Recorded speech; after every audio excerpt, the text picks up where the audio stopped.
मंजिल आसमानों की रखता है जो हौसला आसमान में उड़ने का, उसे नहीं होती है परवाह गिर जाने की।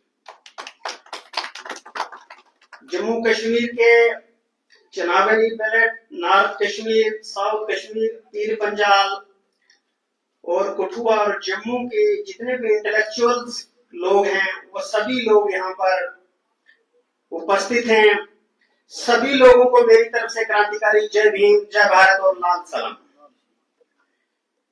साथियों, जब मैं कॉलेज यूनिवर्सिटी में पढ़ता था तो मैंने अरिस्टोटल, प्लेटो, कार्ल मार्क्स और लीनिन को पढ़ा, तो मुझे यह पता लगा कि पूरी दुनिया में दो तरह की विचारधारा जो है वो काम कर रही है।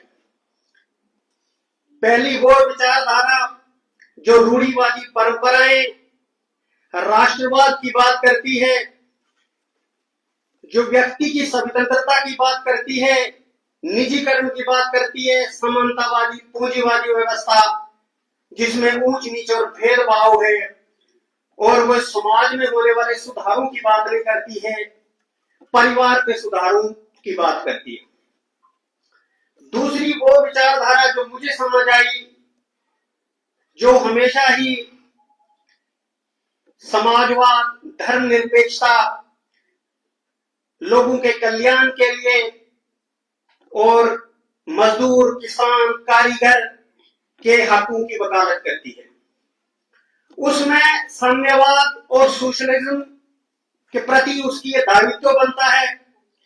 लेकिन तीसरी विचारधारा जब मैंने बुद्धा, फूले शाह अम्बेडकर को पढ़ा तो मुझे लगा भारत की जो समस्या है वो जातीय आधारित छुआछूत, ऊंच नीच, जिसमें सोशल जस्टिस और सोशल इक्वलिटी है, आत्मसम्मान की भी एक लड़ाई है।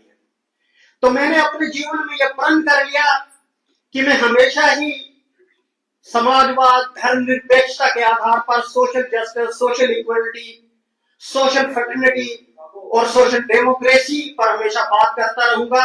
और वो विचारधारा जो एक मनुष्य को दूसरे मनुष्य के प्रति घृणा पैदा करती है, नफरत पैदा करती है, उसके साथ में कभी भी नहीं रहूंगा। डॉक्टर अम्बेडकर को जब भारत का संविधान लिखने का मौका मिला तो उन्होंने ऐसा संविधान लिखा जिसमें सब नागरिकों के लिए बराबर के अधिकारों की गारंटी उन्होंने दी, और चतुर्वर्णीय व्यवस्था पर आधारित जो स्थिति चल रही थी उसको उन्होंने उखाड़ फेंका और समाजवाद, धर्मनिरपेक्षता, लोकतंत्र, गणराज्य की उन्होंने स्थापना की।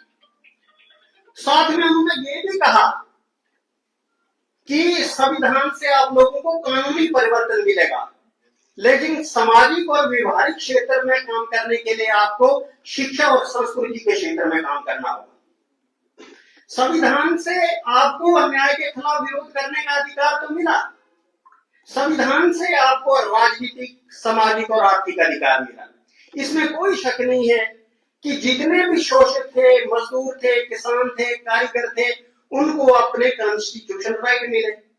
इसी वजह से वो लोग professor, magistrate, doctor, engineer, CM, DM तो बने। लेकिन भारत की जो व्यवस्था थी, जो सोशल ऑर्डर था, जिसको जो लोग ईश्वरीय वरदान मानते थे, उसकी वजह से उनकी स्थिति आज भी वैसी की वैसी बनी हुई है। अगर हम इसको कुछ और आंकड़ों के आधार पर आगे देखें, जैसे आज का हमारा जो टॉपिक है ग्रोइंग कम्युनलिज्म, तो ग्रोइंग कम्युनलिज्म जो सांप्रदायिक अहिंसा है, मौजूदा दौर में भारत के लिए एक बहुत बड़ा खतरा बना है। इसमें सामाजिक, राजनीतिक और धार्मिक आधार पर यह बहुत बड़ी हमारे लिए एक पेचीदा जो है वो मुद्दा बना हुआ। और इसका क्या कारण है? चुनावी ध्रुवीकरण, जातीय और धार्मिक भावनाओं का शोषण, और मैं और हम के बनाम की जो मानसिकता है उसको लोगों ने पकड़ के रखा हुआ है। और इसके पीछे दूसरा ये कारण है, इस वजह से भारत के अंदर जातीय और धार्मिक दंगे हो रहे हैं, और इन दंगों के पीछे जो है हम लोगों को हिंसा का शिकार जो है वो बनाया जा रहा है। इसमें राजनीतिक अवसरवाद है और शिक्षा की कमी होने के कारण ये सारी चीजों किए जा रहे हैं। एक धर्म विशेष के लोग दूसरे धर्म विशेष के लोगों के ऊपर आपत्तिजनक टिप्पणियां कर रही हैं। जो हमारा सोशल मीडिया है उस पर तरह तरह की बातें रखकर लोगों को उस्काया जा रहा है, और मेन स्ट्रीम मीडिया जो है वो अपनी जिम्मेदारियों से भाग गया है। क्योंकि मेरी जाति, मेरा धर्म, मेरी संस्कृति, मेरी नस्ल ही सर्वश्रेष्ठ है, बाकी सब लोग जो है वो उनको कम रखा गया है। इसलिए समाज में वर्गीकरण हो रहा है, समाज में भेदभाव पैदा हो रहा है, और हमारी जो सामाजिक भाईचारा है उसमें एक दरार पैदा हो गई है। इसी तरीके से भारत की एकता और अखंडता भी खतरे में है। अब हम सब बुद्धिजीवियों का ये काम बनता है कि हम लोग इकट्ठा होकर इस पर काम करें और इसको पुनर्स्थापित करने की कोशिश करें, क्योंकि देश के दंगों से हम बचे नहीं हैं। अगर हम में पीछे न ज्यादा जाते हुए 1984 के जो दंगे, सिख विरोधी दंगे हुए, उसमें हमारे भाई जो है 4000 से ज्यादा लोग मारे गए। 1992 में जो बाबरी मस्जिद को ध्वस्त किया गया, पूरे देश जो है वो दंगों की चपेट में आया। 2002 में गोधरा कांड हुआ, उससे भी हम लोगों ने बहुत सारी जानें खोई है। और लास्ट दंगा जो भारी अभी हुआ है, अगर आप मुजफ्फरपुर यूपी की बात करें, 2013 की बात करें, या 2020 में 22 में दिल्ली में जो दंगे हुए, इनसे हम कहीं भी बच नहीं पाए।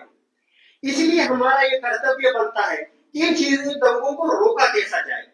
इसलिए हम सब बुद्धिजीवी लोगों का ये काम बनता है कि शांति की शिक्षा देकर, अहिंसा पर चलकर, कर्म और प्रज्ञा पर हम लोगों को बात करनी होगी, और सामाजिक न्याय व्यवस्था और सामाजिक बराबरी, सामाजिक भाईचारे पर ज्यादा हमको जोर देना होगा, मानवता की शिक्षा को देना होगा, कर्म चलना होगा, और इसके साथ साथ हमको वैज्ञानिक दृष्टिकोण को भी अपनाना होगा और बुद्धिवादी विचारधारा को आगे बढ़ाना होगा। जो सांप्रदायिक अहिंसा है, इससे बचने के लिए सांप्रदायिकता, हिंसा, रोकथाम, नियंत्रण, और इस हिंसा के शिकार लोग जो होते हैं उनके लिए विधेयक और कानून बनाने की भी आवश्यकता है।